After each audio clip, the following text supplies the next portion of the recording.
Okay, we're live for realty. So please put your phones away. Please take at least one headphone out so I know you're listening, especially in the back where I can see you. That you're not. Thank you. One headphone out, phones away, real quick. All right, so make sure we're all good. We're recording. Perfect. So on the at the top of the agenda right here today, if you are a student who is participating in Ramadan and you would like a place to hang out that's quiet and away from the cafeteria, you're welcome to come into here during a lunch. Anybody is welcome, but I know specifically it's the beginning of Ramadan. I know there also are some students who are fasting for Easter. Everybody's welcome to come through here as long as we're all on the same page that there is no eating in this room. You're already not supposed to be eating, but especially not during this these times of religious observances. If you'd like a quiet place to hang out, please come join me in 2207. I will also be fasting during that lunch period. Okay. That's the first thing that goes throughout Ramadan and whatever else, or Easter as well, as the two big ones that I've heard so far. Let's continue moving forward with the next item on our agenda. This was first period, so we're going to do a shutdown for your class instead of a restart. But biggest thing right now is we're introducing Unit 4 this week. And before we do that, I got to talk quickly about how I'm going to be absent on Thursday and Friday. I will be here all Wednesday, or all through Wednesday. But Thursday and Friday, I will be at the Technology Student Association state competition down in SeaTac. So I'll be accessible, but I will be busy. And so to help you guys stay in touch, I've done this in past classes and it's worked really well. But these two discussion boards that open up, I think at midnight on Thursday morning, these two discussion boards are places where you can post questions that both first period can help you with, your peers can help you with, and me, I can also access. So this is kind of a general like posting notice board to post questions to for whatever you got going on for those 2 days. Take advantage of these. I'll be checking those frequently as I can. But that's a resource that you can access if you ever need, and also be good for the subs. I've got nothing but good notes from my classes, so I don't anticipate any problems. You guys are good. I know you're good for it, but still be good for the subs anyway. They work really good. Okay, so those are my announcements, my housekeeping sort of stuff. Let's talk a little bit about Unit 4, which is color. We are specifically finally talking about how to use color and how to take advantage of some color resources that make your life a little bit easier as a beginning designer. So I'm not going to read this whole thing, but color is a crucial element in design. You can have the best design in the world in black and white, but if you use color poorly, you have bad design. And that's all people are going to see, right?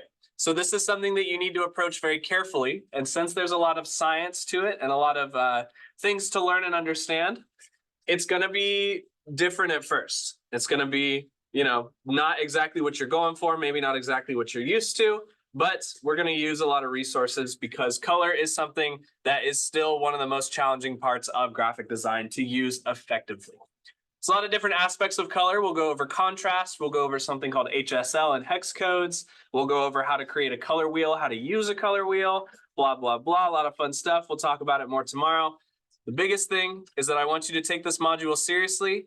And since we've covered color, or at the end of this unit, we'll have covered color. All of your future projects that use color, you must use it effectively and intentionally. Now that you've been introduced on how it works and how it could work, you need to be using it effectively every time so that you get the practice and you keep that part of your design thinking fresh and sharp so that it all keeps making sense. With that in mind, this is new, so give yourself the space to mess up.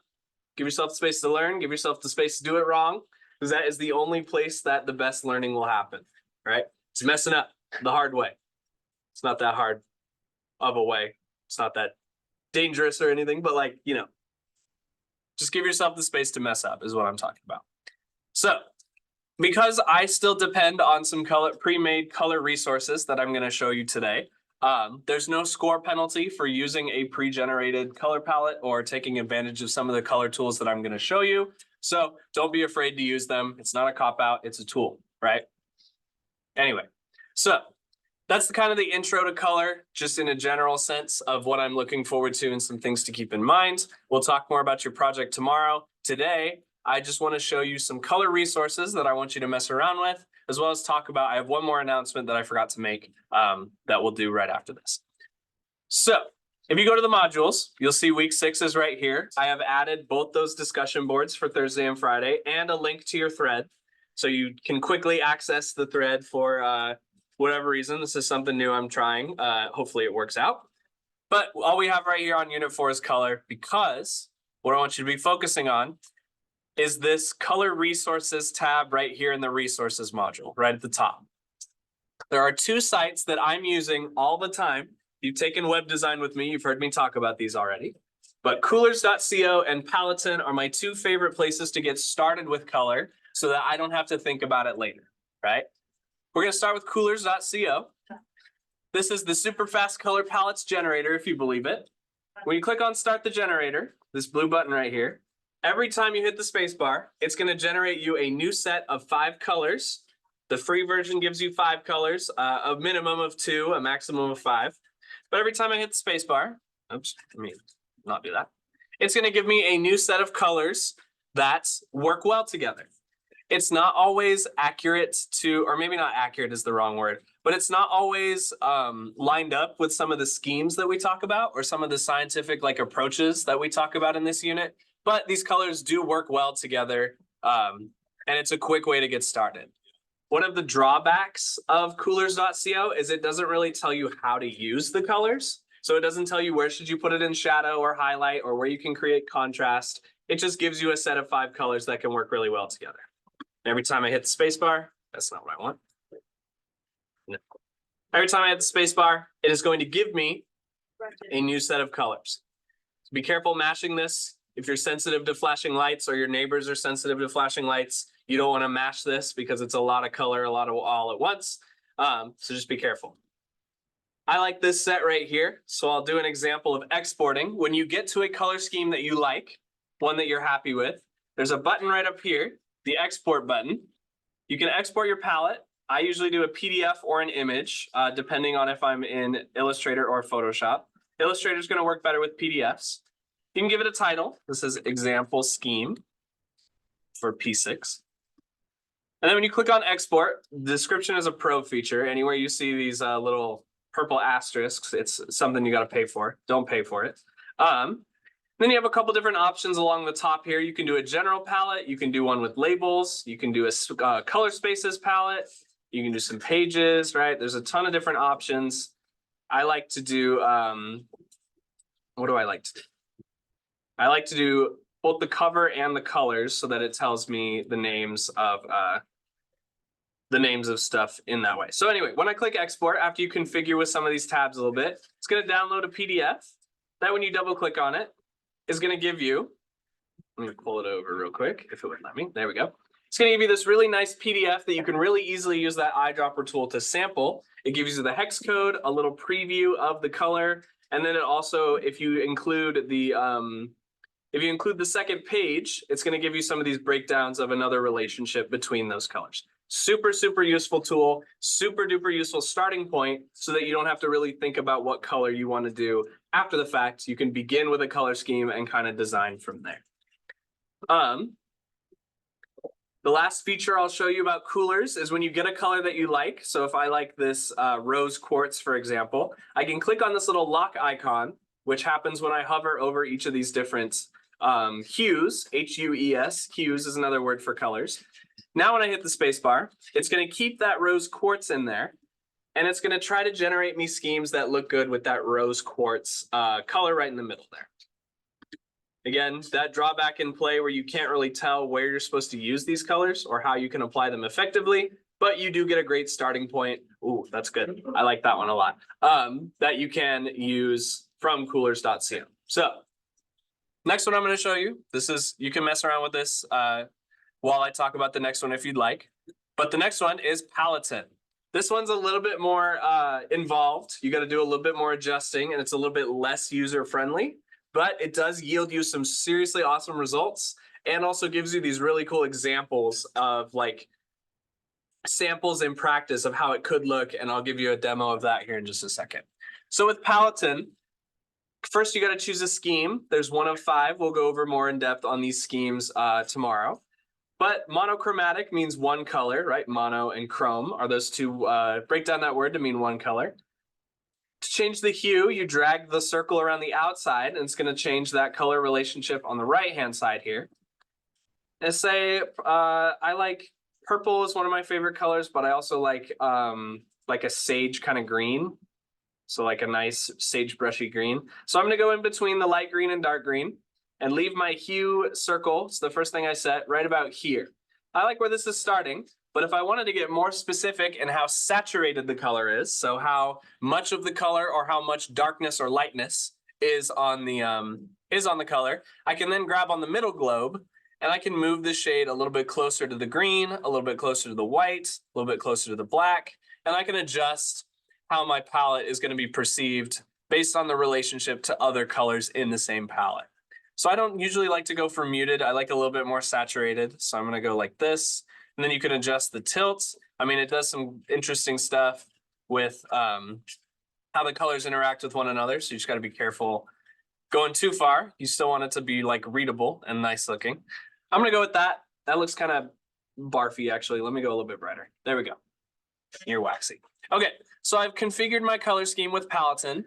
What I can do then is if you go down here to the bottom, there's 3 tabs underneath this example. There's literally one called examples. And this is one of my favorite features of Palleton is it gives you these layouts. This is a tool I typically use more for web design, but it is still a useful thing to think about for graphic design because those two end up becoming friends a lot of the time. They work together. So this will give you a bunch of different examples of page layout, whether that's in light mode or dark mode with the color scheme that you've configured.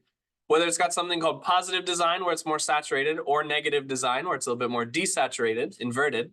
This is really useful just by itself, but there's also, if you click on the artwork tab, a couple different generated things that it's going to make with your color scheme so that you can see some cool you can make some cool overlays. You could use these as assets. You could use this for a lot of reasons, all in the same color scheme that you've generated here. Third and finally, there's an animated section which shows your colors moving, so you could see how they'd be interacting with other colors in a movement in a 3D sort of space. You can also randomize it. All right, you can randomize your colors completely, which just threw off all that work that I did. So hold on. Let's go back to green. It's kind of like right down. We'll go with this one. A little bit more army. And then once you guys start seeing color as a graphic designer, you won't be able to escape it. It's like fonts when we get to typography. Okay, anyway. So when I have a color scheme that I like, right next to that examples panel, there's a tables and export panel at the bottom here, similar to Coolors. When I click on that, it's going to give me a similar sort of setup. But the first options are for web design. They're all going to be different levels of code, HTML, CSS, XML, stuff that's not very user-friendly for our visual-focused graphic design, right?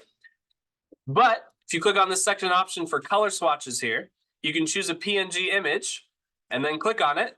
And that's going to get you another little color scheme that you can sample off of the same way that you could with coolors.co. And then you'll just download that by right-click, save image as, and save it wherever you need. So all I want you guys to do today is to mess around with these 2 sites. Just see how they work, get familiar with them. A lot of this class is trying something, seeing how it works, learning what it does, right? That's how I learned a lot of Photoshop. That's how I learned a lot of Illustrator, other programs I've tried. It works. It's slow and frustrating, but it does work. So just mess around with these 2. Before you do that, there's one thing I want to just show off real quick. If you go to your thread and then go into the replies, there's a link here to ISF tutoring. So something I've been emphasizing in all of my classes is there is no shame in asking for help. This applies outside of graphic design. This applies specifically to my coursework. There is never should be shame for asking for help. And if someone does, then you should ask for help from someone else because that person's not helping. Anyway, if you find yourself needing a little bit of extra clarity on something, school related at least, if you click on that link in the thread and then go over here to this tutoring box on the right, this gives you a breakdown of all of the different tutoring options offered here at Skyline. These are from peers. These are with teachers, right? This is where you go if you need a little bit of extra help, or you need a confirming question, or you just want some more clarity on something to make sure you're understanding it. Okay? The stupidest question is the one that you don't ask because you're scared to ask it. Okay? There is no such thing as a stupid question. So if you're feeling stuck, try a tutor, ask for help from me or another adult, right? There's options for you guys. There's no shame in asking for help. Okay, so your job for the rest of the day, because we're still waiting for some internets to decide it wants to work. It's actually in home, modules. I get lost on my own canvas. Color resources in the resources tab. Just mess around with these two sites. Generate some palettes, have some fun with it, see how it works. And then we'll get more into how to find inspiration and some vocab and stuff for color tomorrow. And then we'll start our project tomorrow as well. Any questions? No? Okay, sweet. The rest of the time is yours to work on these. Thank you.